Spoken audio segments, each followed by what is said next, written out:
Solution. आज के इस वीडियो में हम आपको बताएंगे लिमिट टेस्ट ऑफ आयरन का प्रोसीजर। लिमिट टेस्ट किसी भी कंपाउंड या सब्सटेंस में जो स्मॉल अमाउंट के इनऑर्गेनिक इम्प्योरिटीज जो प्रेजेंट होता है उसी को आइडेंटिफाई करने के लिए लिमिट टेस्ट किया जाता है। तो हम यहाँ पे अपने सैंपल में आज आयरन की इम्प्योरिटीज को चेक करेंगे by the limit test of iron. तो आइए सबसे पहले हम जानते हैं लिमिट टेस्ट ऑफ आयरन करने के लिए हमको कौन से केमिकल्स की जरूरत होती है। तो सबसे पहला जो केमिकल है वो है स्टैंडर्ड आयरन सॉल्यूशन, जो कि standard ferric ammonium sulphate solution होता है, जिसको बनाया जाता है bye dissolving 0.1726 gram of ferric ammonium sulphate in 10 ml of 0.1 normal sulphuric acid, और उसको सफिशिएंट वाटर डाला जाता है अप टू 1000 ml। हमने यहाँ पे 20 ml बनाया है स्टैंडर्ड आयरन सॉल्यूशन, तो उसके अकॉर्डिंगली हमने कैलकुलेट किया था। इसके बाद जो नेक्स्ट केमिकल है वो है citric acid solution.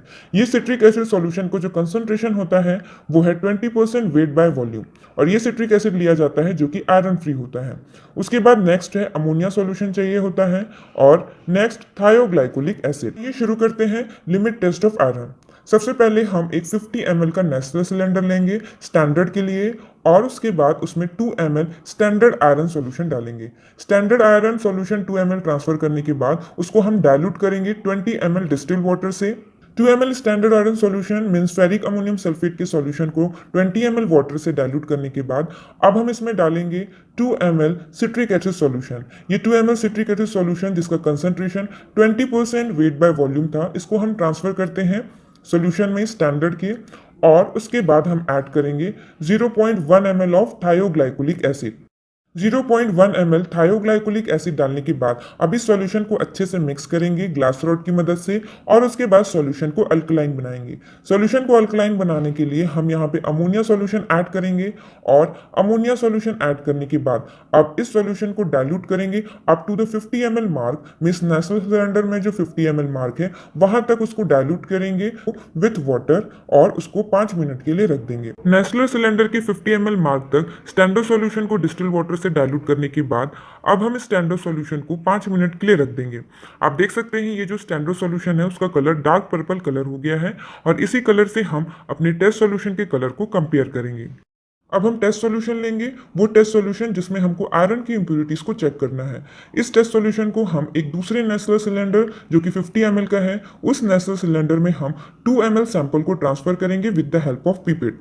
2 ml sample को ट्रांसफर करने के बाद अब हम इसको डाइल्यूट करेंगे up to 20 ml with the distil water.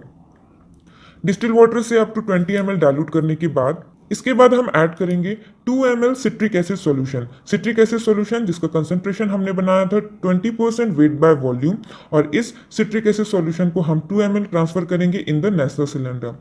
2 ml citric acid solution transfer करने के बाद अब हम इसमें ऐड करेंगे 0.1 ml of थायोग्लाइकोलिक acid. 0.1 ml थायोग्लाइकोलिक acid solution में ट्रांसफर करने के बाद अब इस सॉल्यूशन को अल्कलाइन करने के लिए हम यहाँ पे ऐड करेंगे iron free ammonia. Iron free ammonia add करने के बाद ये सॉल्यूशन अल्कलाइन हुआ है कि नहीं उसको चेक करने के लिए हम यहाँ पे रेड लिटमस पेपर यूज किए हैं, और उसमें एक ड्रॉप ऐड करेंगे। एक ड्रॉप ऐड करने पे जो ये लिटमस पेपर है ये ब्लू में कन्वर्ट हो जाएगा, इसका मतलब हमारा सॉल्यूशन अल्कलाइन हो गया। अब इस सॉल्यूशन को हम डाइल्यूट करेंगे अप टू 50 ml मार्क तक विथ वाटर, और इसको 5 मिनट के लिए रख देंगे। इसके बाद जो टेस्ट सॉल्यूशन का जो कलर प्रोड्यूस होगा उसको स्टैंडर्ड सॉल्यूशन के कलर से कंपेयर किया जाता है। यहाँ पे स्टैंडर्ड सॉल्यूशन का कलर जो प्रोड्यूस होता है वो है डीप रेडिश पर्पल कलर, और इसी कलर को कंपेयर किया जाता है टेस्ट सॉल्यूशन से। अगर टेस्ट सॉल्यूशन का जो कलर प्रोड्यूस होगा वो स्टैंडर्ड सॉल्यूशन से कम होता है तो हमारा सैंपल लिमिट टेस्ट को पास किया, और अगर टेस्ट सॉल्यूशन का जो कलर स्टैंडर्ड सॉल्यूशन के कलर से अगर ज़्यादा होता है तो हमारा सैंपल जो है लिमिट टेस्ट को पास नहीं करता है। और आप यहाँ पे देख सकते हैं ये जो टेस्ट सॉल्यूशन है, इस टेस्ट सॉल्यूशन का जो कलर है वो स्टैंडर्ड सॉल्यूशन से बहुत ही कम है, मीन्स टेस्ट सॉल्यूशन का कलर ऑलमोस्ट कलरलेस है। तो यहाँ पे टेस्ट सॉल्यूशन लिमिट टेस्ट को पास किया, इसका मतलब टेस्ट सॉल्यूशन में आयरन की इम्प्योरिटीज नहीं है।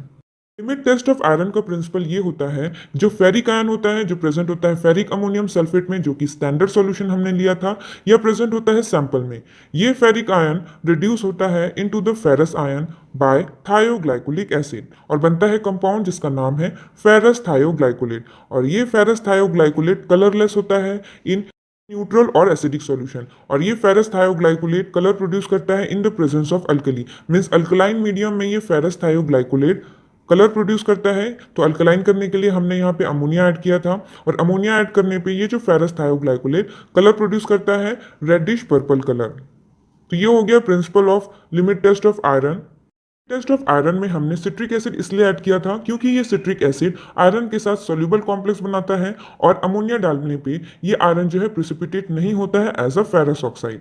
लिमिट टेस्ट ऑफ आयरन करते समय हमेशा इस चीज का ध्यान रखें कि जो फेरस थायोग्लाइकोलेट होता है जिसकी वजह से कलर प्रोड्यूस होता है, ये फेरस थायोग्लाइकोलेट स्टेबल होता है in the absence of air, but ये फेड होने लगता है, मीन्स इसका कलर फेड होने लगता है जब ये एयर से एक्सपोज होता है due to the oxidation to ferric compound. इसी कारण से हमको जो स्टैंडर्ड का जो कलर कंपेयर करना होता है हमारे टेस्ट सैंपल से, उसको हमको इमीडिएटली करना होता है जस्ट आफ्टर 5 मिनट। तो ये हमने कर लिया लिमिट टेस्ट ऑफ आयरन।